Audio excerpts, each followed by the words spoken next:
Okay, it's time to begin.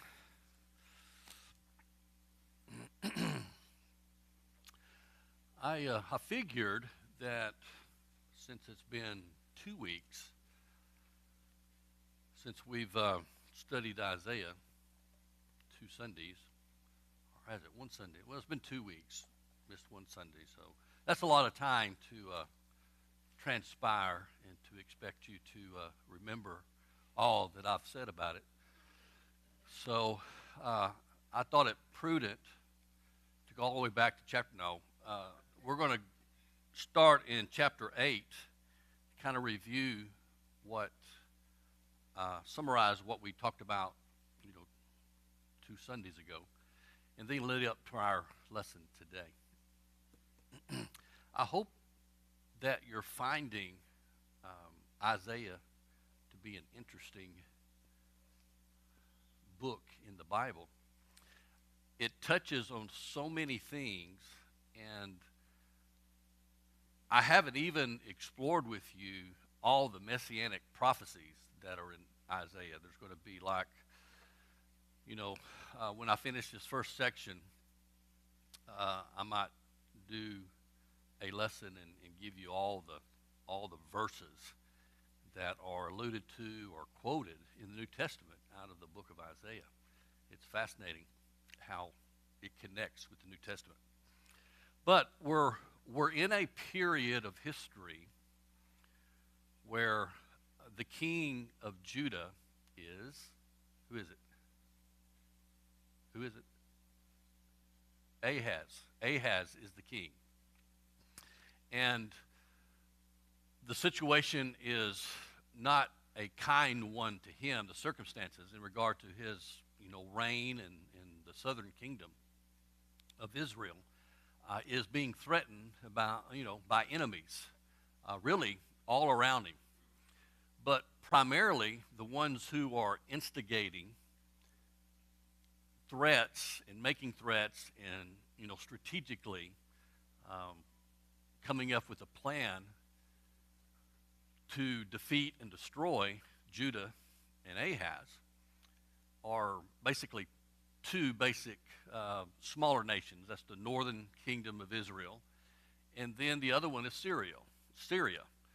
So we call it the Syro-Ephraimitic War, and that represents Syria, and then Ephraim is the large northern tribe. And so what they're doing is that these two nations are tired of paying tribute to Assyria.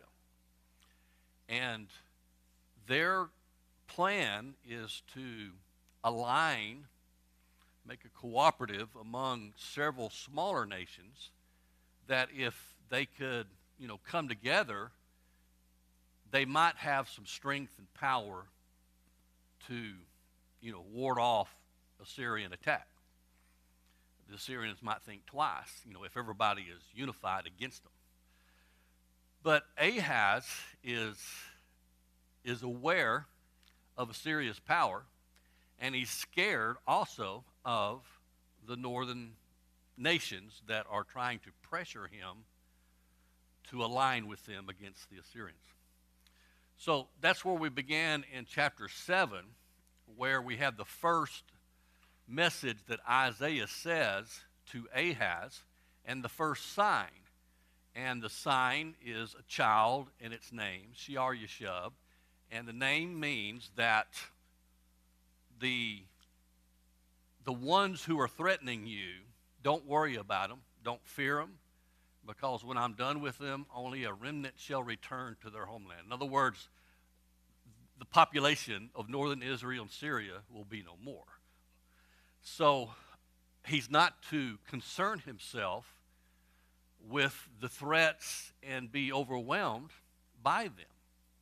And of course, from the perspective of Ahaz, this all seems impractical. Well, that's the rub of faith. See, faith doesn't equate to worldly practicality and wisdom. There's times when faith has to be, clutched strongly in spite of feelings of doing otherwise. And you would think that the southern kingdom, Ahaz, even the nation of Israel, being a nation that's run by God and they're Jews, that they would have faith. I mean, that would be the expectation.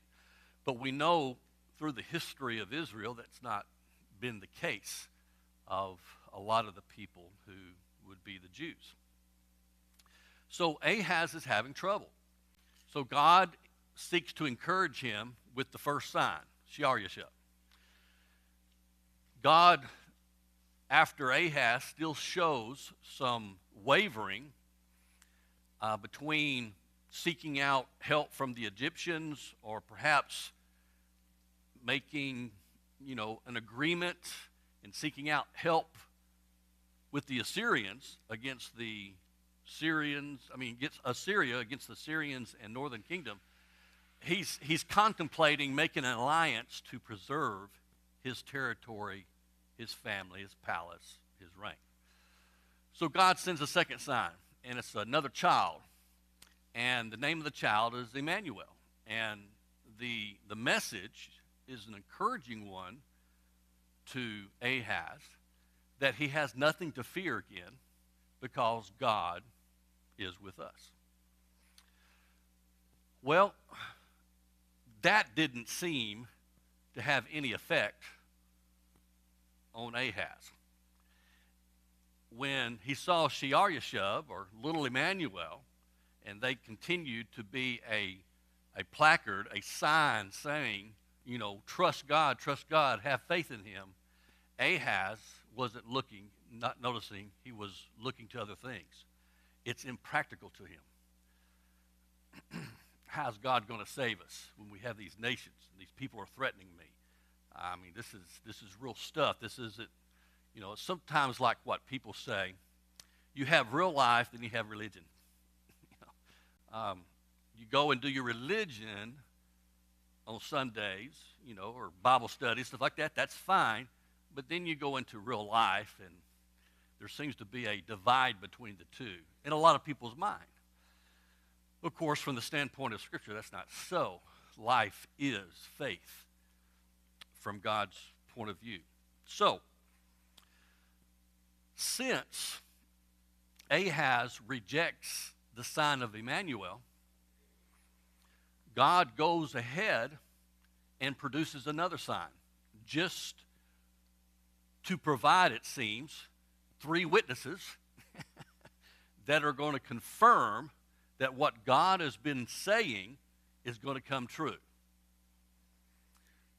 Northern Israel will be defeated by the Assyrians. Syria will be defeated by the Assyrians. And the Assyrians are going to come to Jerusalem and to the neck of the southern kingdom. So, all of that is going to happen because God said it's going to happen. Ahaz had the opportunity to protect himself and the southern kingdom, but now he's sealed his doom. And that's going to cause the rise of a third sign. Isaiah has another son, and his name, Mahor Shalal Hashbaz, is swift the spoils, speedy the prey. And what that name signifies is that the Assyrians, who are the predators, are going to be chasing the prey.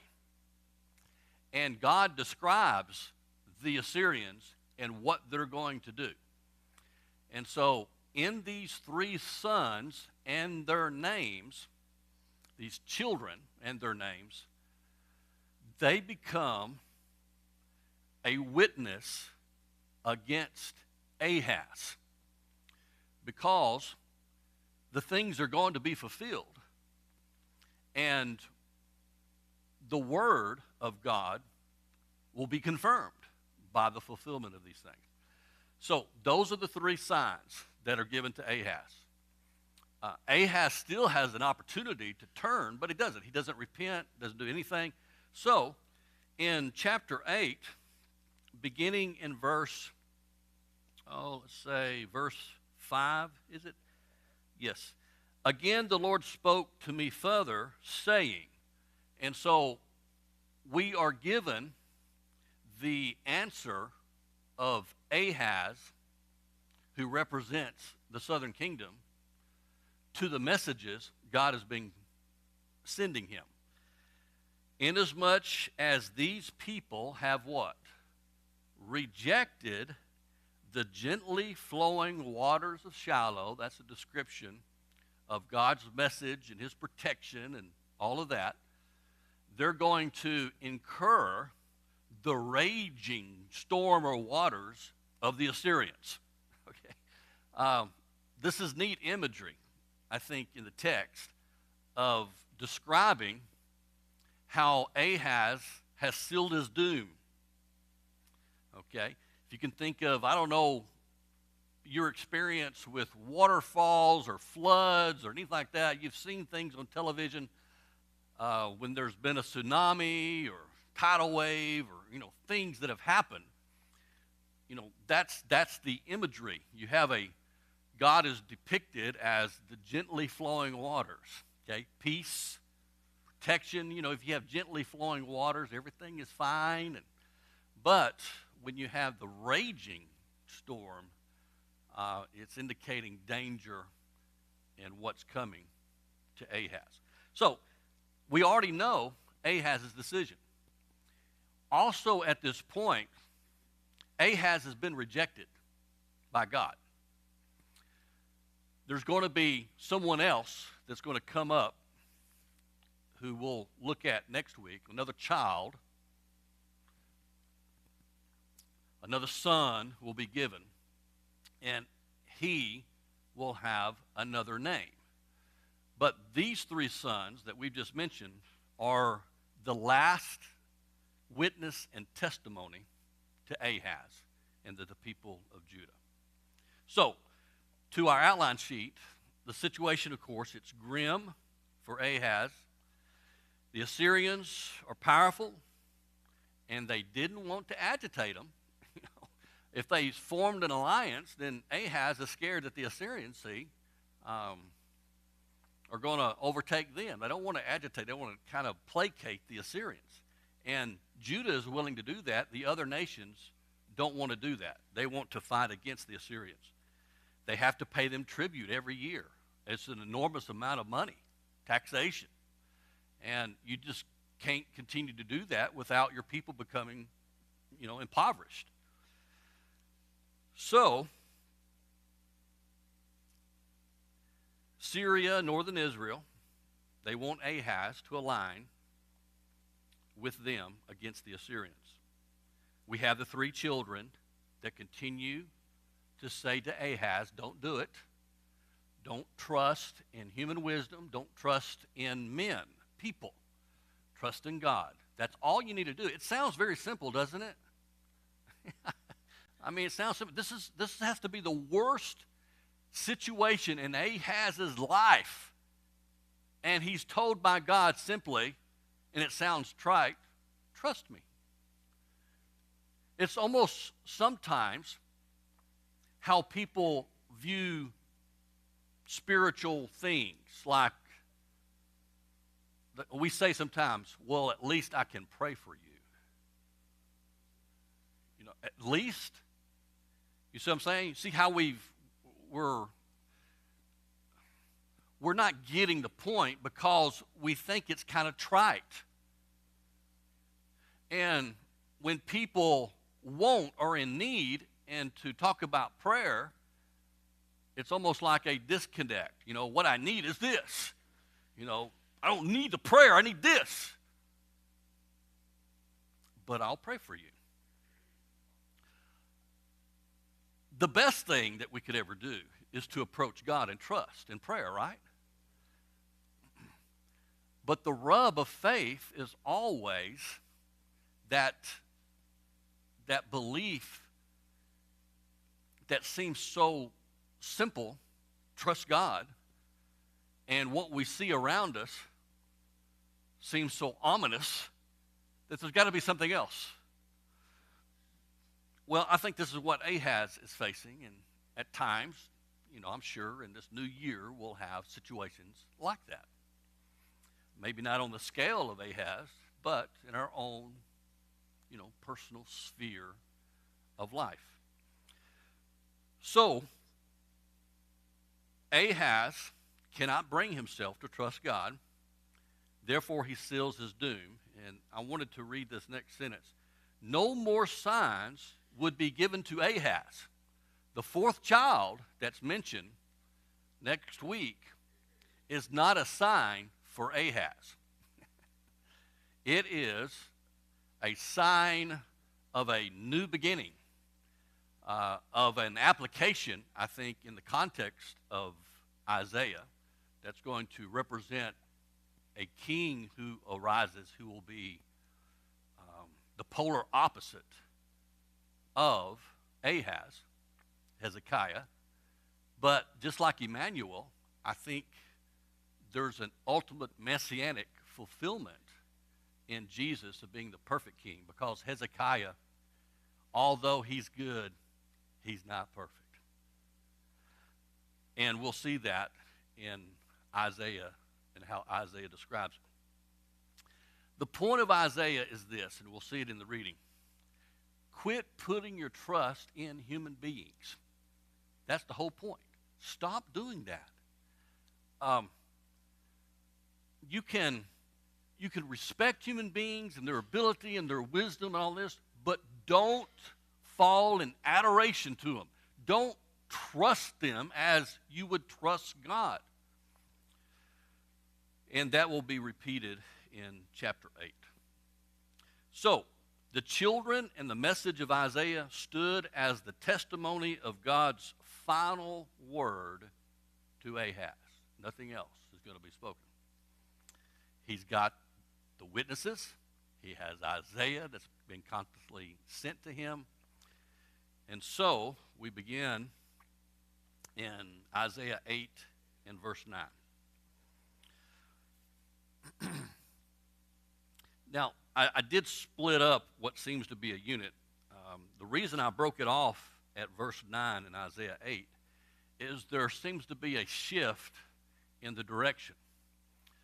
Before, in chapters 8, beginning in verse 1, we have destruction and doom toward Ahaz, Israel, all of that.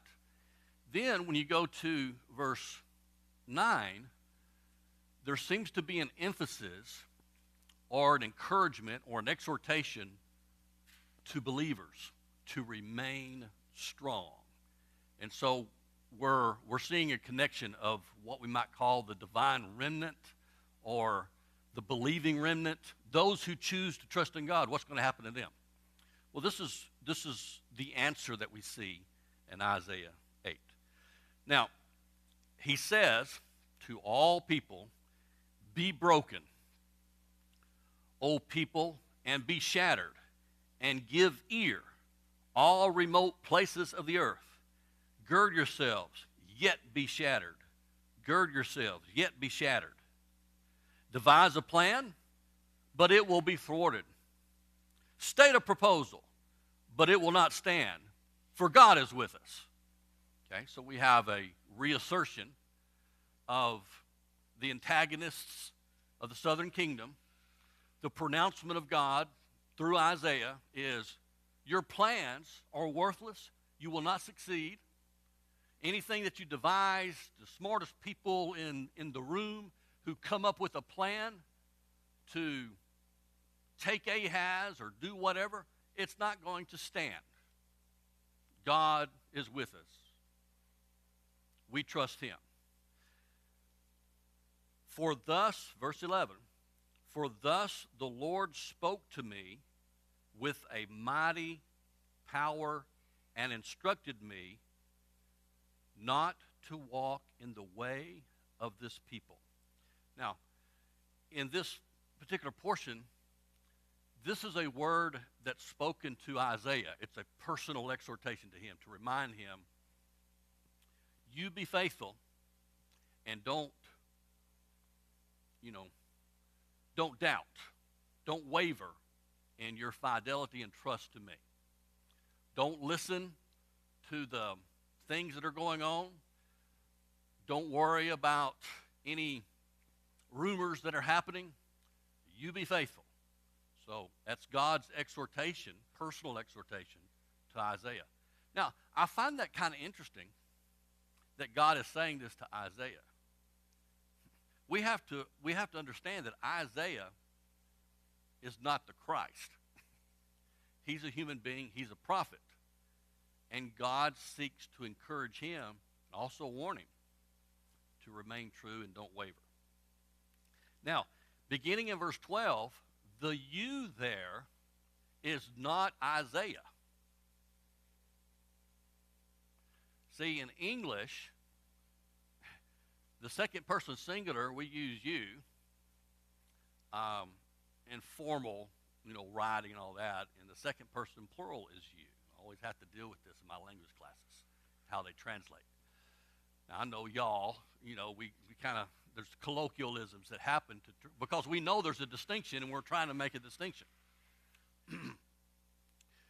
You would assume by the word you here, probably Isaiah is still in mind. And it would be if it was singular. In Hebrew, all of the yous beginning here are plural. So, who's he talking to? He just talked to Isaiah, and we know he's talking to him. God said to me, and he speaks the word. Then he continues, you. So it's a case of understanding the number of the noun, the pronoun, and the verbs. And in English, sometimes it creates problems. Here it does. If they had y'all, we would get it, right? But the translators are not going to say y'all. I tell my students, don't say y'all, say you all, or all of you. So the you here is an exhortation, like an exhortation to Isaiah to be faithful. He's talking to the believing remnant for them to be faithful and not waver in their trust. Because there's a lot of rumors going around. Think about it this way too. He talks about in verse 13, he says, you are not to say it's a conspiracy in regard to all that the people call a conspiracy. We know about conspiracy theories. And sometimes they turn out to be true. But a lot of times when we talk about conspiracy theories, it's rumors. It's things that aren't necessarily based in fact, but, trying to piece things that, are not together. We make sort of judgments and people get ideas and you have conspiracy. I wouldn't doubt that there are people who have aligned themselves with northern Israel and Syria who are in Judah. I would think that would be a very strategic thing to do. You might even have people in Ahaz's court who are trying to undermine things in favor of these, nations who are wanting to take over, because when they take over, those who have been traitors will find a refuge among northern Israel or Syria. So Isaiah and the people are to disregard all the conspiracy talk and rumors. It's the very same thing that we need to watch out for. What you need is the Word of God and trust in God. When you begin to perk up your ears to rumors, it's interesting how they, without any confirmation, can become real to you. Think about it. How many times have we heard something about someone, a rumor, and we've believed it? We've believed it without checking it out or consulting another source or considering the source. Those kinds of things happen all the time. In reality, God is telling them, don't be gullible. Don't be gullible. Human beings can be quite gullible. And the rumor mill, the reason it's effective is because people pass it on as if it is what? True. So God is encouraging and warning Isaiah to have faith and trust. Don't listen to conspiracies. Don't waver in your doubt. And then he turns his attention to the believing remnant who can also be susceptible to the talk and the rumors and things that are happening. Someone might come and say, the Syrians in northern Israel are here. They're right outside our house. And there could be a panic to ensue. And it may not be true. There's all kinds of things that those who are working for the other side, Syria, northern Israel, who are in the inside, can stir up a lot of fright and fear and things of that nature. This has to be what's happening in Judah. Then he says, and you are not to fear what they fear, or be in dread of it. So you're hearing rumors, you're hearing things that are happening, and you hear them enough, and then what do? You start to believe it, and before you know it, you're in a state of fear and panic. You tell a lie long enough, and it becomes what? Truth for people. Tell them a lie, feed them a lie, keep the things going, and pretty soon, a whole lot of people will begin to believe it. A whole lot of good people, reasonable people, people who seem wise, can often find themselves gripped in a lie. And in believing a lie, you'll react as if it is truth.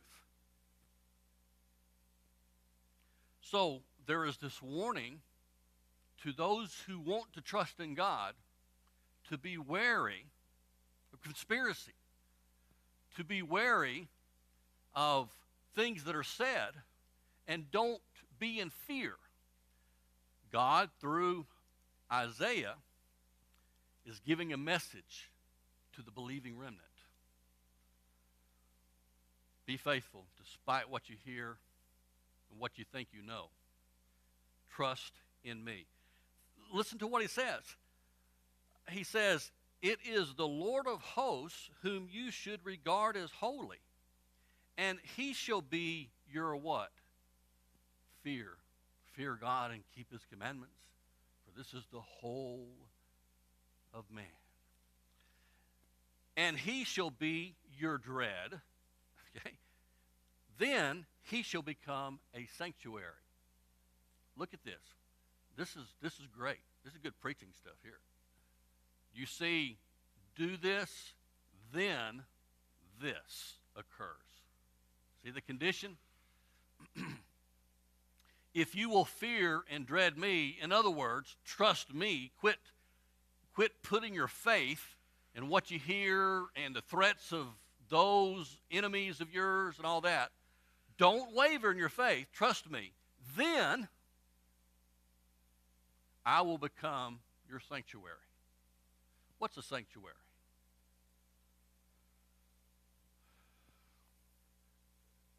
We don't Okay?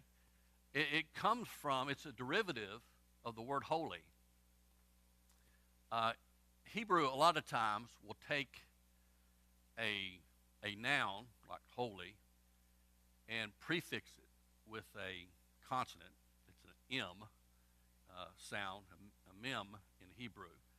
And it will turn it into a place. It's a place name.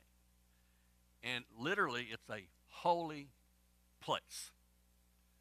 Now, if you're in a holy place, God's sanctuary, then what are the implications? Protection, peace, the things that we long for, we want, that are promised to you and to me, but it takes faith. So, if you will hold me in fear me, dread me, not people, then I'll become your sanctuary. That's a neat thought, isn't it? Paul would write about it, the peace that passes all understanding. That's a sanctuary, isn't it? We don't normally call our facility a sanctuary. We call it an auditorium because, the denominational usage and things of that nature, it's an auditorium. We don't want to give special tribute or confirmation of a building. It's just a place where the saints meet. But I think of it as this way. When we come together as church, what are we? This is holy ground.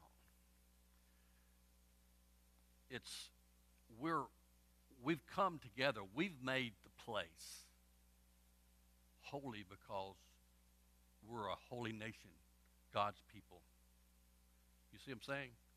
It's not the building, it's the church. It's the people, God's children. So God becomes a sanctuary, a place of refuge. Think of it that way. Protection, peace. So I think verse 14 is an interesting application. The Lord of hosts, the Lord of the armies. He's the powerful one. This is one of Isaiah's favorite descriptive, identifiers of God. The God of the armies. And who are his armies? In this context, I suppose it is the heavenly hosts. God is the one you want to respect and trust, not the Assyrians. You put them both together, you have God here, you have the Assyrians here. Really, it's not even a contest. To emphasize the point, turn to Psalm 2.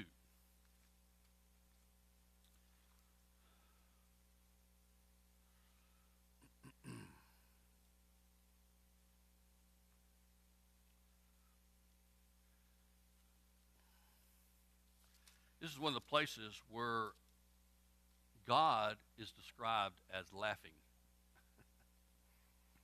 And the laughter here is not a jovial, gut-wrenching, ha ha ha, I can't control myself. It's a laughter of, it's like what I say in the Bible, there's a lot of sarcasm. And the laughter is the laughter of a pathetic situation. And so we have, why are the nations in an uproar and the people devising a vain thing? I mean, it sounds right out of the book of the chapter, 8 of Isaiah. He says, the kings of the earth take their stand, and the rulers take counsel together against the Lord and against his anointed, saying, let us tear their fetters apart and cast away their cords from us. He who sits in heaven, what? He laughs. The Lord scoffs. That's the laughter. Then he will speak to them in his anger and terrify them in his fury, saying, but as for me, I have installed my king upon Zion, my holy hill. I will surely tell of the decree of the Lord. He said to me, you are my son, today I have begotten you. Ask of me, and I will surely give the nations at your inheritance, and the very ends of the earth as your possession. You shall break them with the rod of iron, and shall shatter them like earthenware. Now therefore, O kings, show discernment. God warns the nations. Take warning, O judges of the earth. Worship the Lord with reverence, and rejoice with trembling. Do homage to the Son, that he not become angry, and you perish in the way. For his wrath may soon be kindled. How blessed are all who take what?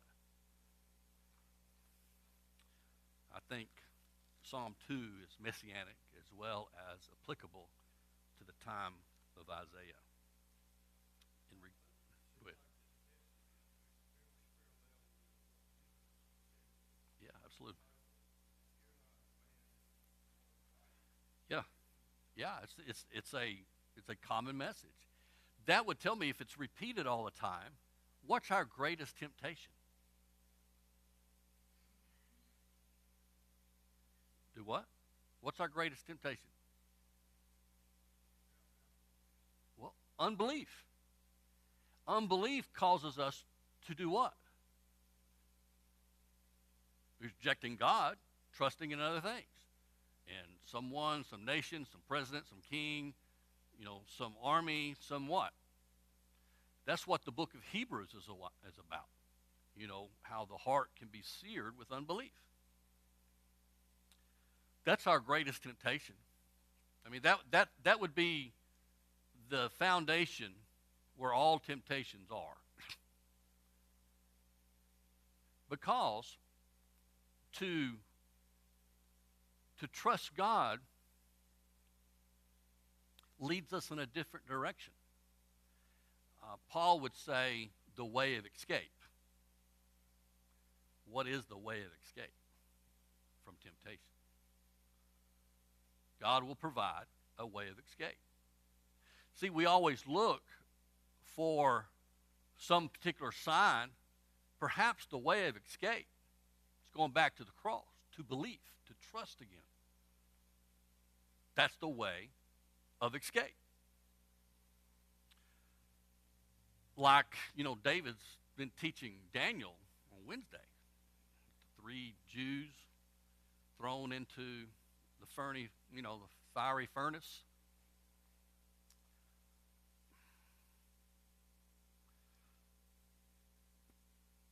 They didn't waver. They trusted. So back to Isaiah 8. In continuing in verse 14, I divided these, if you'll notice the verses up, it's not like this in your text. I'm just showing you structural themes that I think arise out of the text. He says next, but to both the houses of Israel, a stone to strike, and a rock to stumble over, and a snare and a trap for the inhabitants of Jerusalem. Now he's reverting back to what's going to happen if one wavers and chooses not to trust in God. This applies to northern Israel, southern Israel, Judah, and then the application to Ahaz's court, to Jerusalem. So he says, many will stumble over them, then they will fall and be broken. They will even be snared and caught. You see, they will be broken. How did he begin Isaiah 8, verse 9? Be broken, O people. And then he wraps it up and says, those who waver and do not trust will what? be broken. So he's encouraging the remnant of all Israel, those who believe, to trust God. Now, not doing so, it's listed for us. The imagery of disbelief is quite graphic in how the language is. What is it? Those who disbelieve and don't trust, they'll be struck, they will stumble, they will be snared, they will be trapped, they will fall, they will be broken, they will be caught. No doubt a reference to captivity, a reference to death, the reference to the encroachment of the Assyrians on northern Israel and Judah. So, that's it. Verse 16, Isaiah says, bind up the testimony, seal the law, the instruction. Law can refer to law of Moses. The word means instruction, the teaching. Seal up the teaching, the law, among my disciples. Isaiah had disciples, people who he was mentoring and training. And I will wait for the Lord, who is hiding his face from the house of Jacob. I will even look eagerly for him. So Isaiah is stating his stance and his conviction. I'm going to wait. Maybe that's a reference to patience. And I'm going to look eagerly, anticipation of what God's going to do. I see it like what Habakkuk says when he hears that the Assyrians are coming, and he says, it's going to be hard, but I'm going to remain faithful. For the righteous shall live by what? Faith.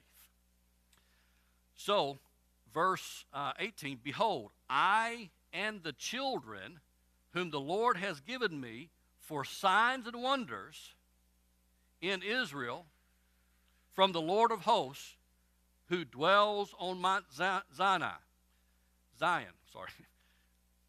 Verse 19 says, when they say to you, consult the mediums and the spiritists who whisper and mutter, should not a people consult who? Their God. Why do people go to spiritists and other things who whisper and mutter and not to God? Should they consult the dead on behalf of the living? See, God has already illustrated disbelief is doomed. Why consult those who are doomed for wisdom as to how to live and what to do? And then Isaiah says, to the law and to the testimony. If they do not speak according to this word, it is because they have no dawn. In other words, they have no light in them. Those who reject the testimony. They will pass through the land hard-pressed and famished, and it will turn out that they will be hungry, they will be enraged, and curse their king and their God as they face upward. Then they will look to the earth and behold distress and darkness, the gloom of anguish, and they will be driven away into darkness. I stopped it here because the next section changes. A message for the believing remnant. So this is the last sign. The testimony has been given. It's the last word to Isaiah. If you need any guidance, go to the book, look at the signs. Nothing else is going to be given.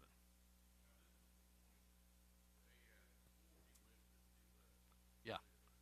Yeah. This is the last warning to Ahaz. No. Yeah. Right. And all of that's anticipated because he rejected the gently waters of Shiloh. So God is ahead of the game, but it's like Isaiah goes ahead, forward, then he comes back to explain. He goes forward, We get a glimpse into things that are happening. Goes back. Yes.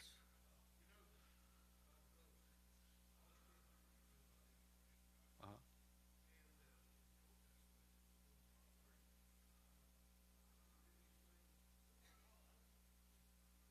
Oh yeah. Oh yeah. This is great stuff. Mm, yeah. Trusting God. I have this theme is constant in Isaiah. It goes all the way back to Isaiah 1. Why believe in man who has, breath and not God? These are things that are constantly hammered. And I don't know why it's so easy for us to be enamored with people as if they are some kind of God. Do you? That also, cultists and, all kinds of things where people are elevated and God is not trusted. Go ahead.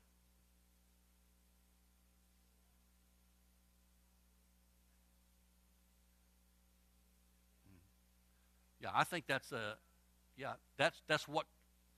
what they could have. It's a imagery of of belief. It's the same thing. God becomes your sanctuary. God's the gently flowing waters of Shiloh. And being gently flowing waters would mean that everybody can approach it. Okay, thanks.